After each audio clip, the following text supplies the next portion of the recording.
What does Martin Luther King Day mean to me? Well,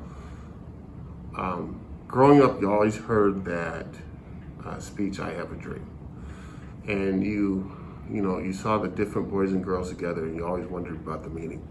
But there's such a deeper meaning. 60 years ago, people of African American descent weren't treated like citizens, and we forget about that. And 60 years ago wasn't that long. And even after the Civil Rights Bill passed, we were still having troubles getting into jobs that had living wages. And people forget about that. I couldn't be in the position I'm in now if it wasn't for Martin Luther King and the acts he did with the group of people who some people call the agitators. There's just no way. You wouldn't have a Hollins, you wouldn't have a Obama, you wouldn't have a Dr. Jones without the work that this man led. There's no way.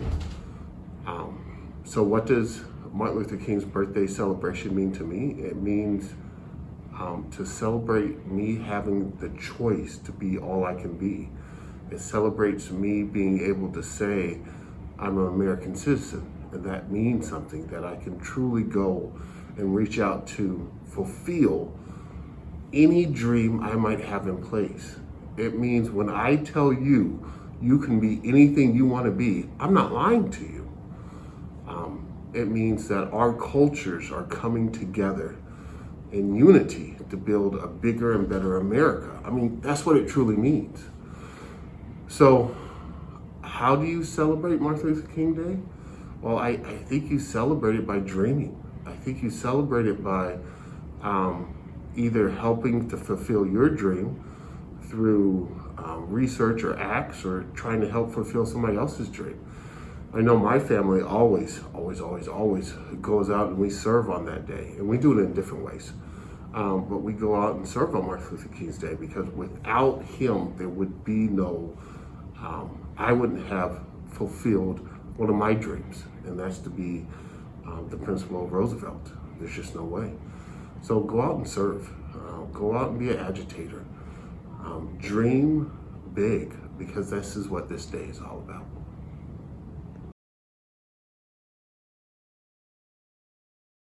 Having a diverse range of perspectives, races, people with different backgrounds, we gain a more well-rounded perspective of our world and society. Diversity is important, especially here at Roosevelt, because I think personally it's really important to learn about different cultures and different people and their beliefs. And it also helps you kind of think beyond yourself and understanding that the way you might act or something that you might say might affect someone differently because of maybe the cultural differences that you guys have.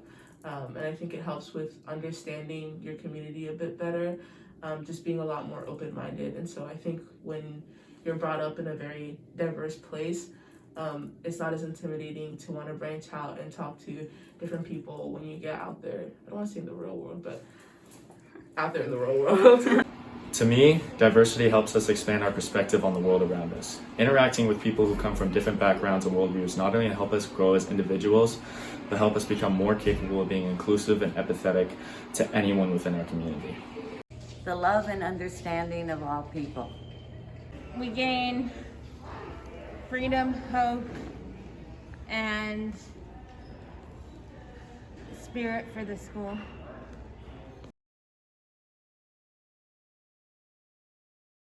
One Martin Luther King Jr. quote that's always spoken to me is, "In the end, we will not remember the words of our enemies, but the silence of our friends."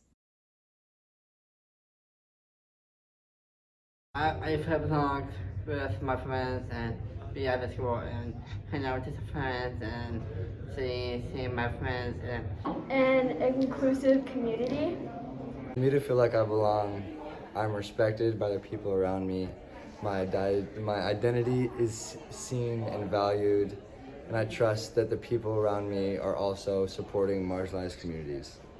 Just have an environment that feels inclusive and that you don't feel like you're alone and you are afraid to speak your opinion, so I guess an environment that's not very judgmental. To me, an inclusive world looks like everyone being able to be unapologetically themselves and still being accepted and loved for that. An inclusive world looks like a place where everyone is accepted for who they are. And they are welcomed in this place. What I think of when I think of a just school and a school where everybody feels welcomed is all voices are heard. So it's not just the majority that are doing everything for the stronger, the louder voices that keep overwhelming everybody else. We look to rise up and bring up everybody's voices, perspectives, and experiences to make sure that everybody's getting a good experience out of our school and out of our community, and feeling connected and supported by staff, by families, by their peers. To me, an inclusive world is where everybody is comfortable being who they are and accepted by everyone. An inclusive world to me is a world where everybody is represented. To me, an inclusive world is a place where everyone feels respected and included. They're treated equally. To me, equity means that everyone has equal access to resources and opportunities.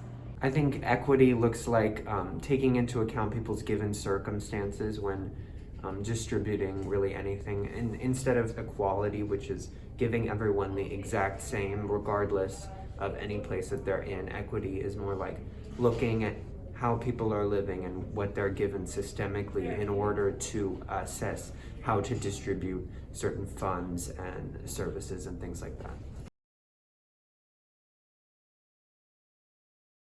This MLK Day, for me personally, what I'm going to be thinking about is taking time to rest and recover, because I tend to give a lot of resources and exhaust myself all the time. So I'm definitely going to be resting and be consciously thinking about what I can do moving forward and how to not get burnt out as an activist.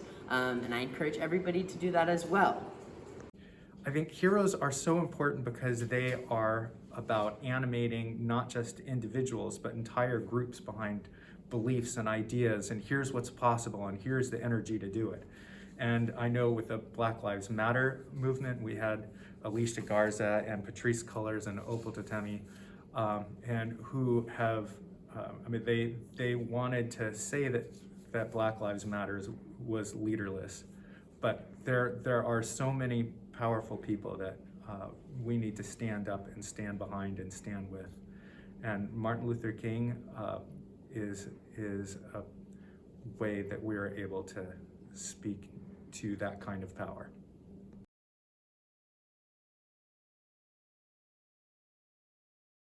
Light. Now, light can be defined as the natural agent that stimulates sight and makes things visible. Now, we're going to get back to that in just a few moments, so hang tight. Hello, my name is James Lehman, and what an honor it is to be here with you today. Now, I always like to preface these opportunities with this disclaimer that I'm not here to give you a speech. Instead, we're just here to engage in conversation and hopefully connect during our short time together. So, let me tell you a story about myself. I am a Black man who was adopted at birth into a single-parent white family. My mother, now she was incredible. So as you can imagine, growing up in a white family with a white mother, I've lived through some unique experiences throughout my life. Now let me ask all of you a question. Have you ever felt like you didn't belong? Have you ever felt out of place? I know that I have. Now, I'm not going to sit here and say that I did not belong in my adopted family, but I will say that being Black in a white family did come with moments where my sense of belonging was challenged. For example, moments where my family were standing right next to me and people didn't realize that I was part of that family. Or moments where I had to overly and outwardly explain that yes, I was a part of the family. Or moments where people said that I wasn't Black enough because my family was white. Moments where my enoughness was questioned. Those moments can rattle a person's sense of belonging. They did mine. Now, I'm going to guess that all of you watching this at some point have questioned or felt like your belonging was conditional rather than unconditional. That you were a human personification of a square peg in a round hole. This phenomenon and unfortunate experience surrounding belonging is one that every single one of us has felt. The good news is that none of us are immune from this. The bad news is that none of us are immune from this. So I'm sure by now you're saying to yourself, when are we going to hear about Martin Luther King? Well, we're going to dive into that right now. You see, honoring Martin Luther King, his legacy, vision, and achievements should not just be a one-day acknowledgement to this great man. Many of you have probably heard the phrase, a day on opposed to a day off in relation to Martin Luther King Day. Now, I love that, but I do want to challenge that idea a little bit because I believe the wisdom, teaching, and lessons from Dr. King that he brought forth can be woven into the fabric of how we live our lives each and every day. So one could say that this is more about a way of being instead of just a one-day acknowledgement. You see, Martin Luther King was all about belonging. He saw, spoke, and committed his short life to belonging. He recognized that individuals in our country deserved one thing that they were greatly deprived of: belonging. See, belonging is all about practicing the art of humanship. Now, what is humanship, you are probably asking? Well, I believe that humanship is the act of realizing that all anybody wants is to be seen, heard, valued, loved, and know that they are worthy of love. That's it. Creating a sense of belonging in our world is about intentionally creating conditions where everybody can show up as their authentic selves in the world and be seen, heard, valued, loved, and know they are worthy of love, no strings attached. You see, Dr. King told us how to do this. He laid it out perfectly. He created a blueprint that is still as poignant and powerful now as it was then. Let me give you some examples. First, let me share some of his words with you, and then I'll give you my interpretation of what his words mean.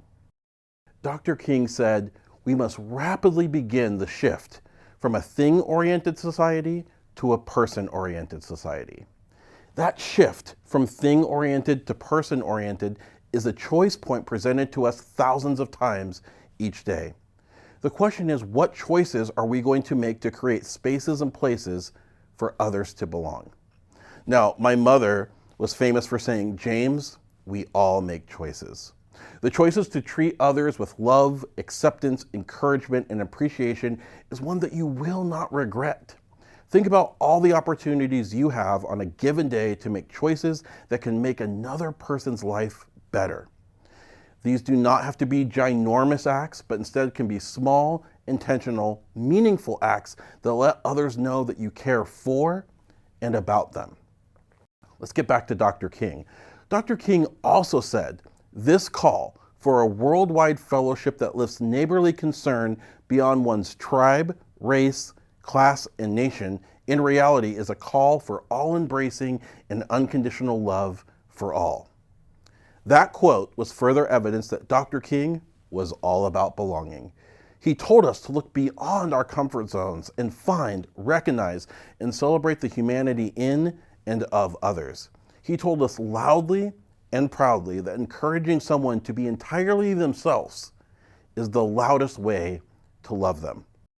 Furthermore, he spoke about unconditional love for all. What does that mean? It means that all the things that make us us are not things that should be used to divide us. Instead, it's about embracing the fact that each of us is a kaleidoscope. We are all multifaceted people with different cultures, history, stories, perspectives, lived experiences, hopes, and dreams. That's right, we are all kaleidoscopes of awesome. And the moment we recognize and celebrate that, the better the world will be. Now, finally, Dr. King said, in a real sense, all life is interrelated. Whatever affects one directly affects all indirectly. I can never be what I ought to be until you are what you ought to be, and you can never be what you ought to be until I am what I ought to be. Wow. This is the interrelated structure of reality. Y'all, we are all interconnected. Each and every one of us is connected through our shared humanity. So if I'm allowed to be my authentic self, and that is celebrated, and you can be your authentic self, and that is celebrated, then we have created conditions where we all can thrive. It is said that each of us will meet upwards of 10,000 people in our lifetime. How incredible to think that all those people you meet, the people sitting next to you right now, you are forever connected with. When we begin to understand that we are all connected, we can at that moment open doors to belonging in ways we just have not before. So now let's go back a little bit. Do you remember when we discussed light? If you remember, light was defined as the natural agent that stimulates sight and makes things visible. Okay, cool. Now, let's explore this concept of light. A number of years ago at one of our summer camps, a friend of mine stood on stage and said, "I stopped searching for the light and decided to become it." Pretty awesome, right? So let me ask you, how are you creating light for others? How are you casting light in all the dark places in the world?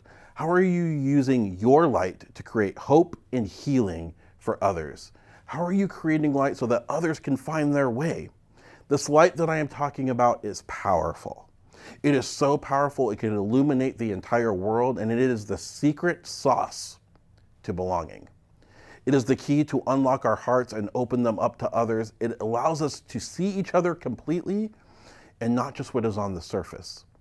This light that we are talking about is the exact light Dr. King was speaking of when he said, "Darkness cannot drive out darkness. Only light can do that." When I think about light and the light needed to change the entire world, the light needed to bring about belonging, my heart and mind go to one place: kids these days. You see, with all the darkness that can take over the world, kids these days understand and believe in a world so transformative and so alive that it often leaves me speechless. Kids these days know that the path towards creating a world where everybody can belong, while not easy, is possible. Kids these days teach me every single day that there is so much good in the world and we don't have to look far to witness it. Poet Amanda Gorman wrote, "There is always light if we're brave enough to see it. There is always light if we're brave enough to be it." That is our task in a world that can be so dark, to bring forward the light. Now, I'm not trying to make all of this sound easy. I recognize that being intentional about belonging and treating others the way that they want to be treated can seem overwhelming and maybe even daunting. How do we start? Where do we start? What does starting even look like? Well, I got you covered. I have created a list of ways that we can be the light for others and for ourselves. There are things that each of us can start doing each and every day. Are you ready? Okay, here we go. Number one, listen more, and listen stronger. Y'all, most of us are actually terrible listeners.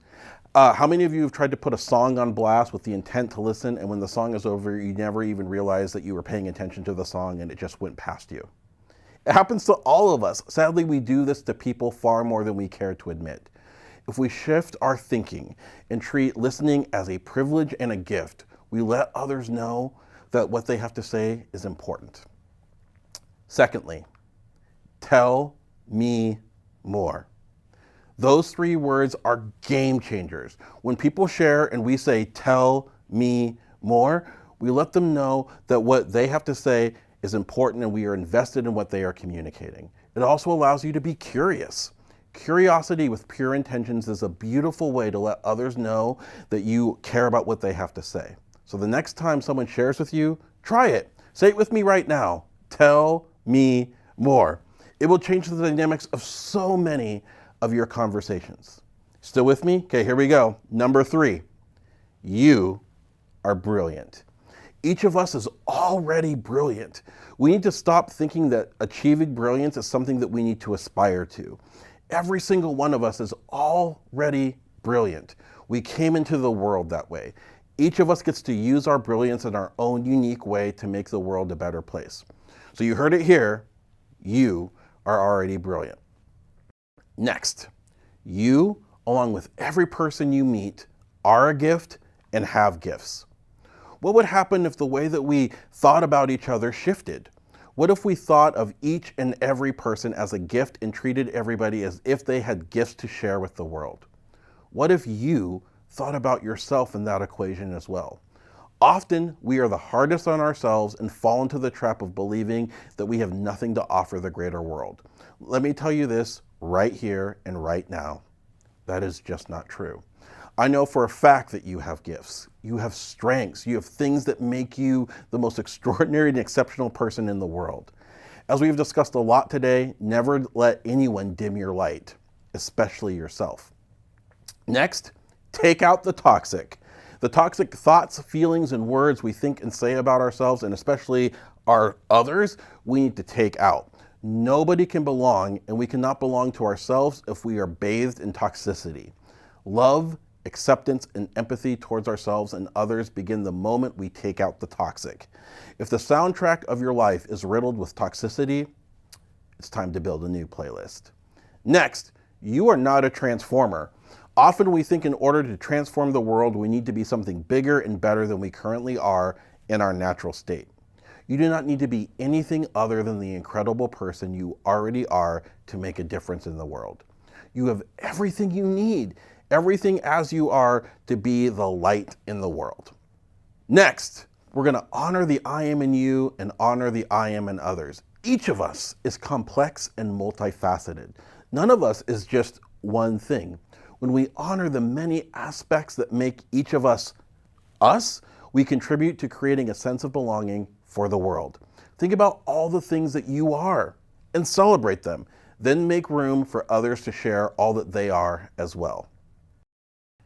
Next, the medicine is in the stories. We all have stories, lived experiences, perspectives, moments of greatness, moments of sadness, moments when we have been hurt, and moments where we have hurt others. There is so much magic within the pages of all of our stories. The secret to learning from our stories and learning from the stories of others is crucial to bringing the light forward. Next, you are enough. I don't think people hear this enough. I want to take this moment and remind you that you are enough. I want to let you know that I see you and that some days I know it's just hard. It is so hard. I know that the world can feel like a bit much some days, specifically now, and that you may even feel lost in the shuffle. Let me remind you that right here and right now, that even in those moments, you are enough.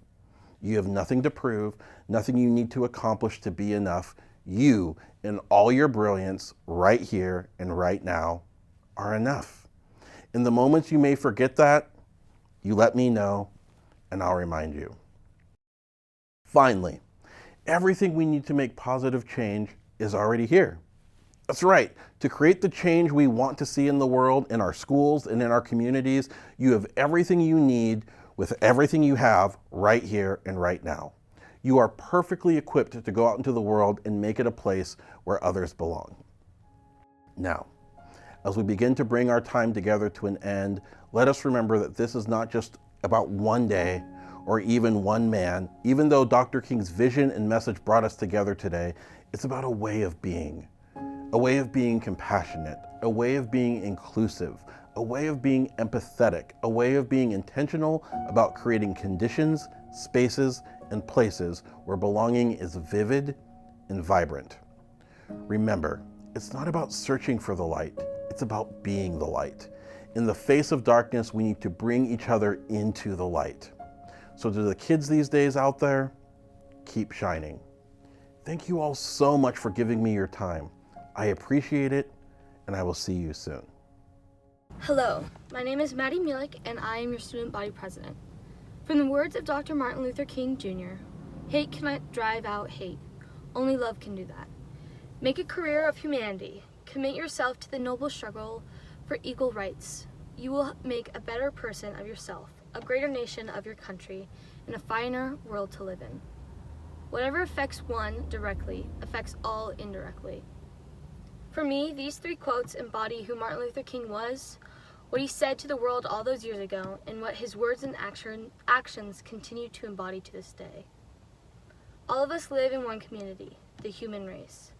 From that one community stem smaller and smaller communities until finally it leads to the single being of you. Each and every one of us are equal and important to our communities. even when we feel alone in this world, lost in the darkness and struggling to find a way out.